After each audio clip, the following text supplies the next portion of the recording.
Videos देखने के लिए सब्सक्राइब करें जनसत्ता.com, बेल आइकन दबाकर पाएं लेटेस्ट नोटिफिकेशंस। ये एक साल बड़ा बुरा होता है। याद है, ये बॉबी फिल्म के गीत की एक लाइन है, बचपन और जवानी के बीच का एक साल बड़ा बुरा होता है। लेकिन हम जो बात कहने जा रहे हैं वो राजनीतिक है, ना कि सिनेमा की। नमस्कार, मैं हूं वकार, जनसत्ता में आपका स्वागत है। भारतीय राजनीति में एक साल ऐसा है जो प्रधानमंत्रियों के लिए सबसे बुरा माना जाता है। यह साल है 7वां। जैसे ही कोई प्रधानमंत्री इस साल में प्रवेश करता है, लड़खड़ाने लग जाता है।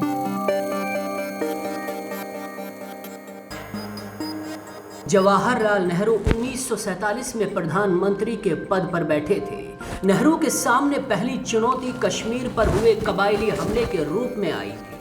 उस घटनाक्रम के लिए कांग्रेस को आज भी सुनना पड़ता है, लेकिन उस वक्त नेहरू उससे उभरकर बांधों, स्टील कारखानों, आईआईटियों और गुट निरपेक्ष आंदोलन जैसे कामों में जुट गए थे। देश के बच्चे चाचा नेहरू जिंदाबाद के नारे लगा रहे थे।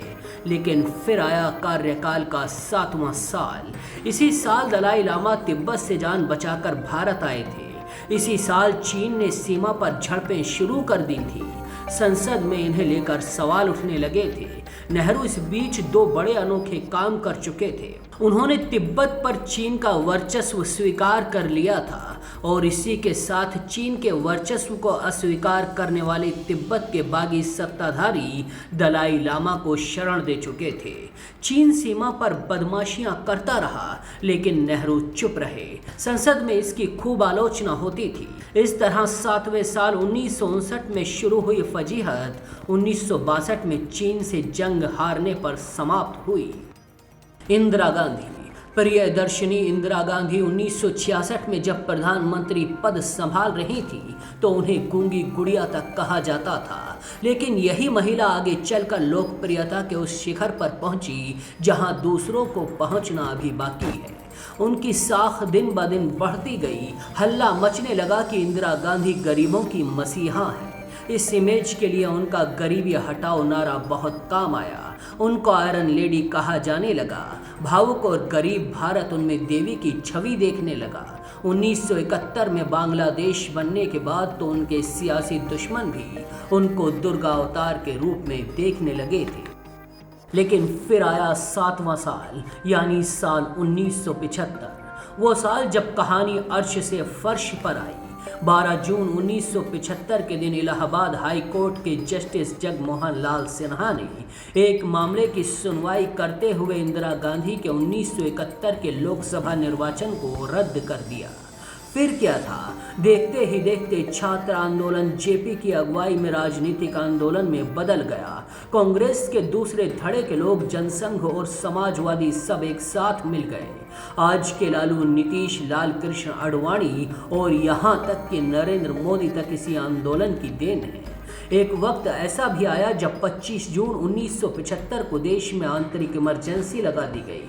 1977 में इमरजेंसी हटाई गई और आम चुनाव हुए। कांग्रेस बुरी तरह हारी। इंदिरा 1989 के चुनाव में दोबारा सत्ता में आई, लेकिन फिर वो बात नहीं रही।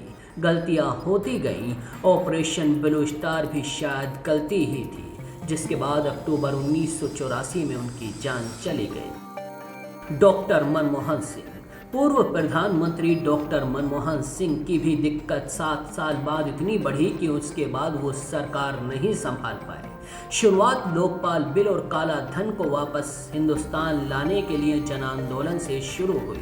2011 तक कांग्रेस की सरकार आराम से चल रही थी और इसके बाद एक के बाद एक राजनीतिक तूफान आने शुरू हो गए। निर्भया का मामला भी अंतर्राष्ट्रीय सुर्खियां बटोर गया। प्रधानमंत्री अकेले पड़ गए। उनको राहुल गांधी से भी ज्यादा समर्थन नहीं मिला। कहीं कैग की रिपोर्ट तो कहीं 10 जनपद के लोगों की उनके खिलाफ प्लांटेड कहानियां, ये सब उनको अकेले झेलना पड़ा। उनकी ईमानदार छवि पर भी असर पड़ा और लोग 2014 में उनकी सरकार को भ्रष्ट मानने लगे। उनकी ताकत उनकी कमजोरी बन गई। लोगों को लगा कि वो एक ऐसे प्रधानमंत्री हैं जिनकी चाबी 10 जनपद के पास है। समन्वय बनाकर चलने वाले पढ़े लिखे अर्थशास्त्री को लोगों ने कमजोर करार दिया और वो 2014 में चुनाव हार गए। नरेंद्र मोदी, अब आते हैं नरेंद्र मोदी के कार्यकाल की तरफ। उनकी सारी दिक्कतें 7 साल पर शुरू हो रही हैं, यानी 7 ईयर ईच। लोग कोरोना मामले में बहुत नाराज हैं। मोदी को एक अच्छा प्रशासक माना जाता है, लेकिन कोरोना से उनकी प्रशासक वाली छवि पर असर पड़ा है।